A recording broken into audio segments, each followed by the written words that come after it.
It's not the case, though, if you go to the east just a few miles. Dew point at 45.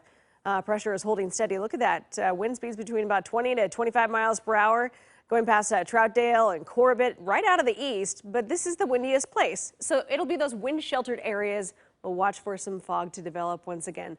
Pendleton visibility at about 3 miles. You go to Eugene down to 3 miles. Scappoose at 5 miles. Vancouver, though, still at 10 miles.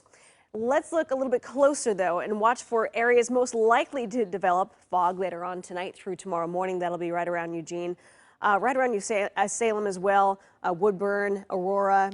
But then as you look and divide up the metro, so areas to the east of 205, you're likely to stay clear because of those offshore winds. But if you're going out into Beaverton or Hillsborough, that's probably where you're going to watch for some fog to develop late tonight through tomorrow morning.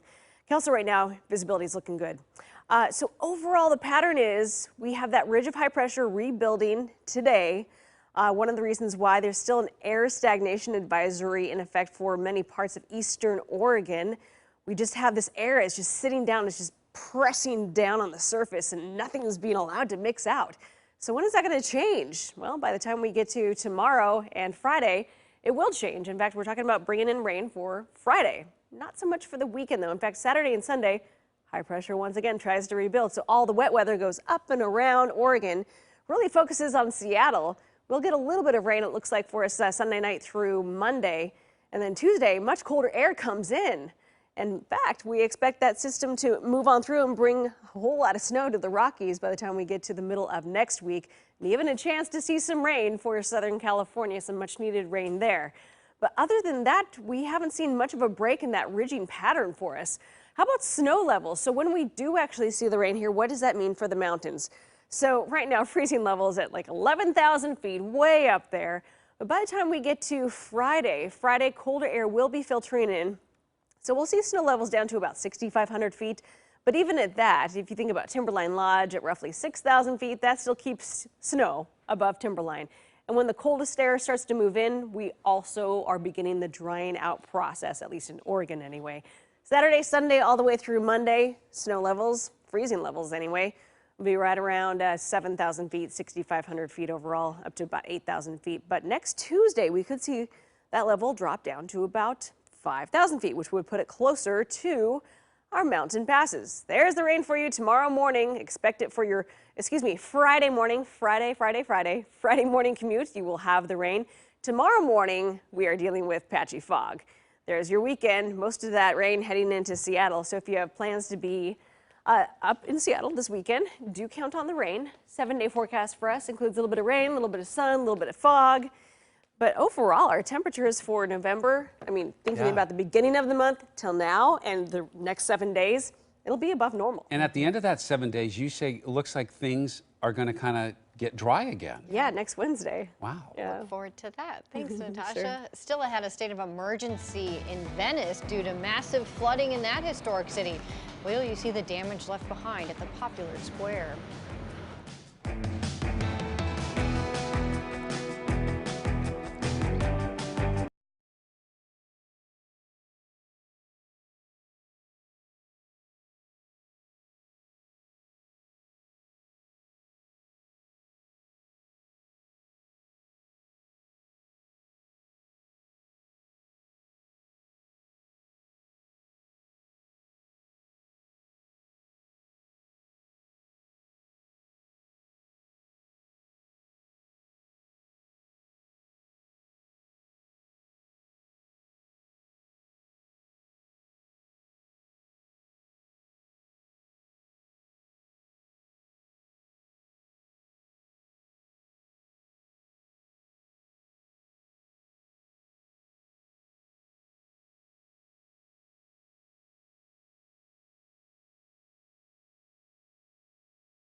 Venice is dealing with the worst flooding in 50 years, and now city leaders are calling on ways to try to better protect the historic city from rising sea levels. Now, yesterday, water levels reached just above 6 feet in the famous St. Mark's Square in that Italian city. There was more high water levels today, and for the second time ever, the crypt beneath Marco's Basilica flooded. Water poured into shops and hotels. Hard to look fashionable in Venice when you're slopping around in the rain, but like I said, it's still a beautiful experience. Engineers did design a flood barrier more than 20 years ago to protect Venice from these kinds of high tides, but the multi-billion-dollar project hasn't been finished because of corruption scandals. A decades-old mural that is estimated to be worth millions of dollars is getting its first exposure to the general public. Keith Haring was famous for his murals. During the 1980s, he painted an 85-foot-long mural along a staircase at a former convent and Catholic youth center, and he did it all for free. Keith was invited to go up there and paint a mural for the kids, and he did that. And I don't think we should take for granted the fact that when he did that, he was already quite famous. So that was an immensely generous thing to have done. Decades later, the New York church decided to auction the artwork off. It took architects 2 years to remove the mural from the convent. The mural has now gone to auction for an estimated price between $3 million and $5 million. Coming up on our 6 o'clock newscast, locked up for stealing cars. It's sentencing day for this man. The unusual calling card he left behind, one of his crimes.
Neighbors are getting into the holiday spirit early, but mainly to make sure that drivers don't hit this huge pothole. They gathered in the middle of their street outside of Atlanta, Georgia, and put the decorated Christmas tree in the pothole. They even wrote their own Christmas carol, which includes the line, "Those lights keep people from falling in." Neighbors say the hole is anywhere from 5 feet to 6 feet deep. Tonight on the CBS Evening News, we'll break down day one of the historic impeachment hearings, including new details of another phone call involving the president. Drug-resistant superbugs killing 1 American every 15 minutes. Why the misuse of antibiotics may be to blame. And our series, Profiles in Service, takes flight with a military pioneer blazing a trail for women. We've got those stories and so much more tonight on the CBS Evening News.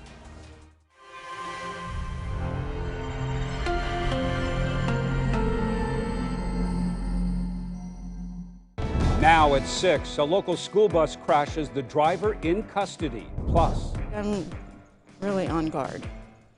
And that's why I was in the back bedroom with everything, all my lights off. A neighborhood on edge as police search for a gunman who shot a man in his home. and teenagers in custody after a crime spree stretches across the Pacific Northwest. Point 6 News at 6 starts now. Live, you're watching Coin 6 News at 6, watching out for you.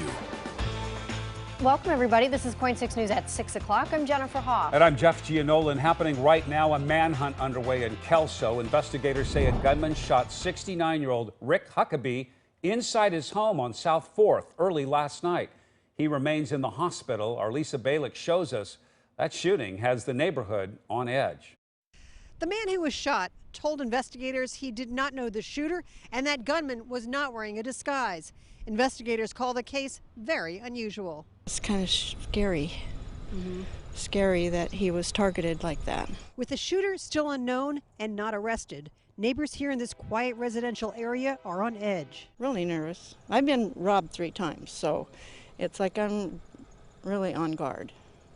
And that's why I was in the back bedroom with everything, all my lights off. They wonder who wanted to hurt someone they describe as friendly and a longtime homeowner here in Kelso. Sheriff's deputies tell me they got a 911 call from this house last night around 7:15. Deputies responded to the scene, contacted a male resident who had been shot inside his home. Both he and his wife stated they did not recognize the suspect. The gunman came in through the back door. The homeowner, who was shot several times, was in the house with his wife, reportedly making dinner. The shooter then ran out. The man's wife was not injured. The couple described the gunman to police as white, 5'5", medium build, with gray frizzy hair and a beard. Law enforcement used a drone, canines, and searched the neighborhood with officers on foot, but did not find the gunman. The man who was shot was in surgery today and has life-threatening injuries. Detectives could use some help from the public in this case. If they have any information or any video of the area that could assist us, to please contact our office. Some neighbors tell me they got a text alert on their phone from the sheriff's office telling them to stay inside. They subscribe to that public alert system. In Kelso, Lisa Balick, Coin 6 News. In developing news now, 5 teenagers have been arrested in connection with a crime spree that stretches all across Washington and Oregon. They are suspected of stealing a car at gunpoint in Tukwila on November 10th. Investigators say after that they committed a robbery down in Tualatin. They illegally went into a vehicle in Tigard. They stole from a vehicle in Vancouver and then stole beer from the Beaverton Winco and even took a woman's purse at the Beaverton Costco. Police spotted the car in question at the Beaverton Fred Meyer Town Square parking lot last night and then made the arrests. It parked in a very suspicious manner, so we were like, we really felt like they were going to do some more criminal activity. So we took 3 people into custody out of the car, and then another 2 in custody that were inside Fred Meyer's at the time. 19-year-olds Kasim Ahmed and Jamal Osman and 3 teenagers, just 17, 15, and 14, face multiple charges related to theft and using stolen credit cards. An auto thief who left a note behind apologizing to one of his victims has been sentenced to more than 4 years in prison. Van Buren Alexander Dormier pleaded guilty to 8 charges related to 3 auto thefts. The first in November last year here in Portland. He stole a woman's car, leaving a note behind that read, "Hope you won't be angry with me." Later that month, and again this spring, police say he led officers on 2 chases in stolen vehicles. In one instance, he was seriously injured after crashing into another car.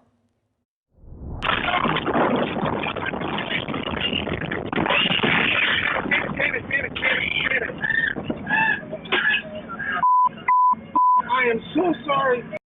New video shows the terror, and you can hear it on a bus full of children as it crashes outside of Forest Grove. Tonight, the driver is accused of driving impaired. The bus swerved into a ditch on Southwest Old Highway 47, and there were 10 kids on board between the ages of 10 to 16, but nobody was hurt.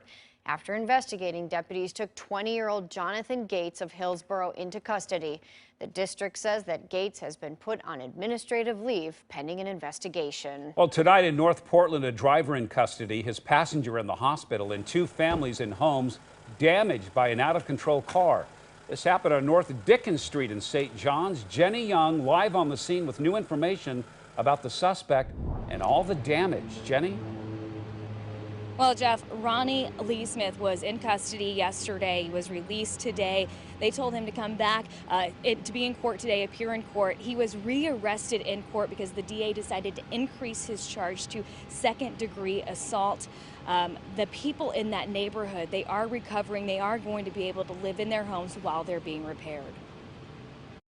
We jumped up and Scott said, "Get on the phone with 911. Portland police were called to this scene in the St. John's neighborhood around 10:30 last night. Not what you expect on a Tuesday night. According to officers, 29-year-old Smith was driving drunk when he crashed into Liz Howe in Scott Corey's home at the 8300 block of North Dickens Street. Police say Smith's car bounced off Liz and Scott's home and then crashed into this one. Neighbors say a mother and 2 children live here. There's pieces of plywood covering the living room window shattered in the crash. Well, I just heard a big boom. According to neighbor Juan Montoya, a little girl was in the living room at the time. No one inside either home was hurt. But Portland police say part of a wood fence shattered the car window and struck Smith's passenger. And the passenger was trying to crawl out of the car. Montoya and other neighbors did what they could to help the victim before an ambulance arrived. Mr. Montoya actually told us that he held the driver as held the passenger, that victim, as the passenger was trying to crawl out of the car. They were able to get him out of the car and lay him on the ground to wait for the ambulance. Now, as for that victim, we are trying to find out an update on his condition. Portland police say right now they don't have one. In downtown Portland, Jenny Young, KOIN 6 News. Thanks for the update, Jenny. To politics now, and Portland businessman Gordon Sondland was at the center of the impeachment inquiry, which is now in its very first day of public testimony that started early this morning. Top diplomat to Ukraine, Bill Taylor, brought up Sondland's name while testifying today. Taylor said a staff member came to him last Friday offering new information about what President Trump and Sondland had discussed following a phone call with Ukraine's president. The staff member said that he overheard Sondland say, quote, "The Ukrainians are ready to move forward." He then talked to Sondland about the call. Following the call with President Trump, the member of my staff asked Ambassador Sondland what President Trump thought about Ukraine. Ambassador Sondland responded that President Trump cares more about the investigations of Biden. The White House, though, disregarding the new information as hearsay. Sondland will be testifying in public 1 week from today. Much more happened, of course, on Capitol Hill. Norah O'Donnell breaking it all down. She has complete coverage coming up at 6:30. And be sure to continue to watch the impeachment hearings live right here on KOIN 6 or at KOIN.com. Hope everyone had a great day. If you're headed out to the Blazer game, here's Natasha with the Moda Center forecast. And it's a perfect forecast. Nice and clear for us. Not too terribly windy there at the Moda Center, but if you go to the east side of the metro, that's where the wind really picks up.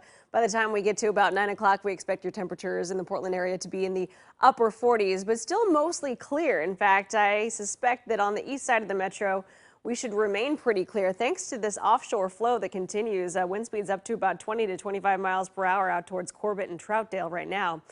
Visibility not doing so good, though, out towards eastern Oregon with the dense fog advisory in effect there through tomorrow morning. Salem down to about 6 miles visibility, and Eugene looking at about 3 miles so far. We have 48 degrees right now at PDX. Wind out of the southeast at about 9 miles per hour. Sunrise time tomorrow morning, 7:08. But when will we see the rain? We are talking about rain. Friday morning, your morning commute, get ready for that. More details coming up. Thanks, Natasha. They're young. They're fighting for their future. Coming up, the climate kids who are taking their claim against Oregon all the way to the state Supreme Court. Plus, he's played them all, and you ain't seen nothing like him. Meet Portland's pinball wizard next.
Coin 6, your local election headquarters, and we're tracking a political surprise out of Clark County tonight. So a write-in candidate has won the race for Camas mayor, and preliminary results show that Barry McDonald has won the race to lead the city, beating the incumbent Shannon Turk, the only candidate name on the ballot. McDonald was one of many people reacting to a controversial bond in Camas to build that multi-million-dollar community center. Now, the proposal, backed by the mayor, would have earmarked $78 million for a pool complex. That bond failed by an enormous landslide. Nearly 90% of voters turned it down. But the election will be certified now later this month. The climate kids are suing the state government, accusing Oregon of playing a role in the climate crisis. Today, their case went before the Oregon Supreme Court, and students at David Douglas High School got to see and hear those arguments. Jacqueline Abad was there for that hearing. She joins us live tonight with more. Jacqueline? Yeah, Jeff, well, it's something that everyone I spoke with can agree on, that climate change is a huge issue. Today, we heard arguments from both sides, but what they disagree on is whether the state has a legal duty to do something about it. Hear ye, hear ye, hear ye. The Honorable Supreme Court of the State of Oregon is now in session. It was a great opportunity to see firsthand how the proceedings go, what questions are asked. It's not every day the Oregon Supreme Court goes to your high school. Students and the public came to listen on a topic many young people are passionate about. Climate change directly affects us. We're the next generation. We're going to be here. This is our earth. We want it to stay clean and healthy. So do you think that the state's actions don't go far enough? The climate kids are asking the state's highest court to review the case and find under Oregon law that the state has a duty to protect the air, waterways, and wildlife from climate change. This case has made its way after it started in Lane County Circuit Court back in 2011.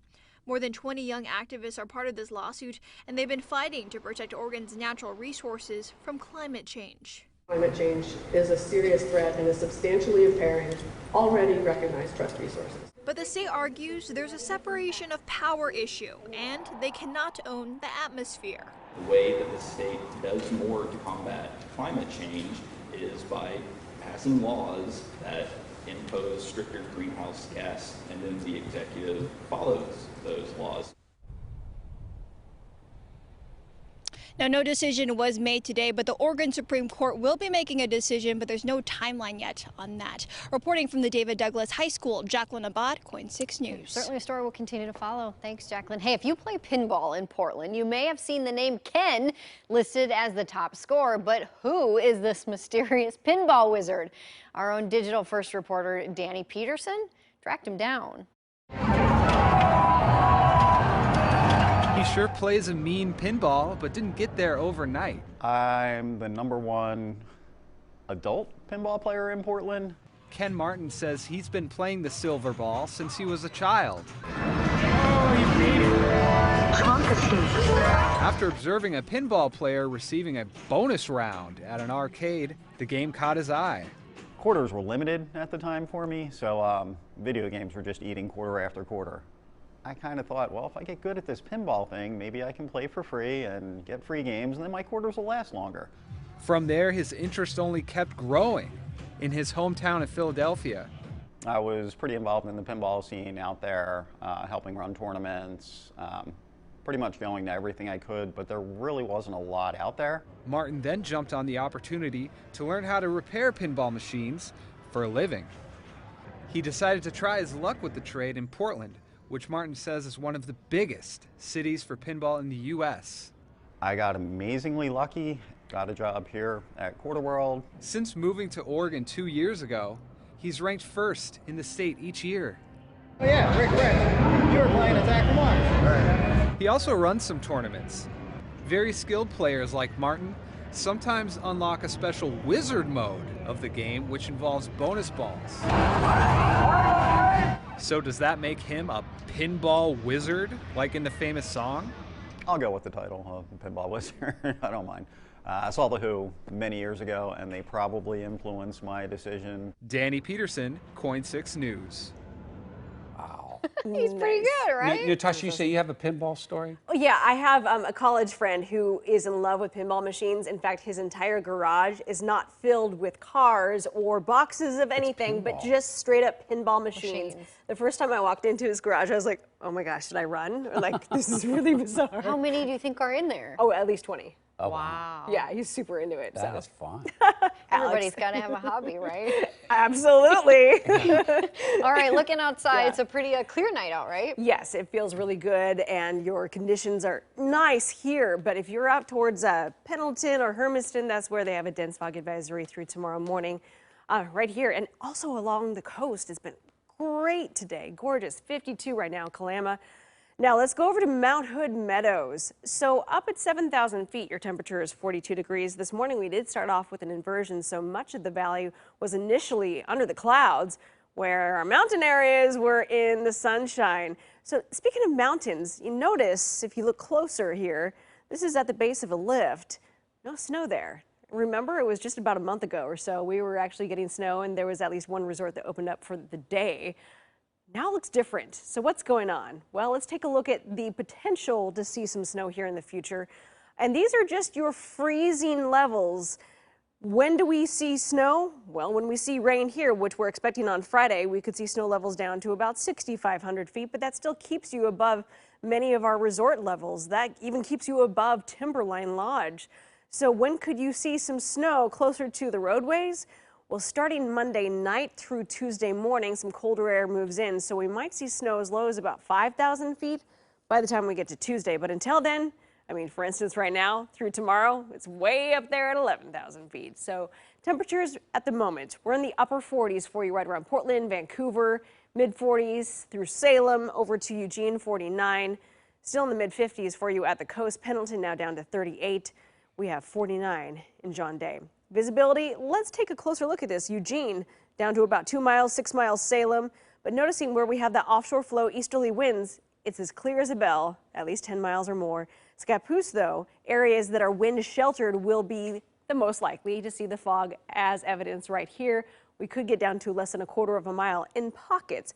How's the air quality doing? Up and down the valley here, we're in the good category, even out towards the eastern Oregon. So that's some good news and a huge improvement compared to what we saw this time yesterday. So there you go. Air quality is good to go. Wind speeds, again, out of the southeast for you right now at PDX. The Dalles at just 5 miles per hour, but stronger winds through Corbett and Troutdale up to about 20 to 25 miles per hour.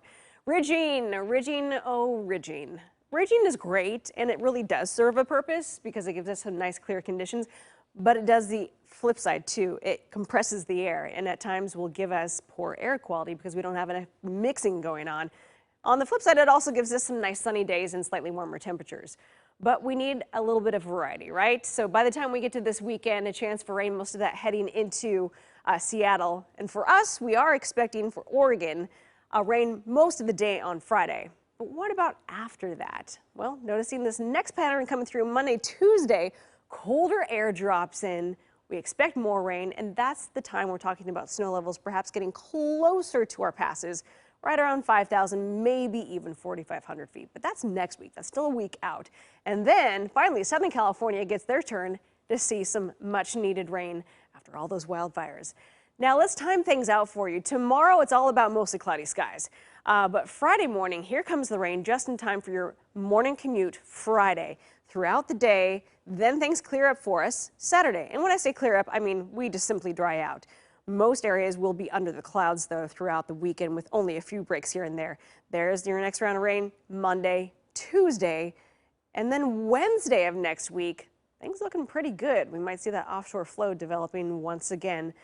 Now, for your temperatures at the coast tomorrow, we're expecting the mid-50s, morning temps, upper 40s. And inland valley temperatures tomorrow, we'll see a mix anywhere from about 56 to about 57, maybe even 58 if we get a few breaks in the clouds. But I don't think we'll have much of that. Then next Wednesday, it's back to partly cloudy skies. Got clear skies tonight. Yeah, it's nice tonight. Yes. We'll be right back. Let's take a look, though, at the November moon nice as we head into break.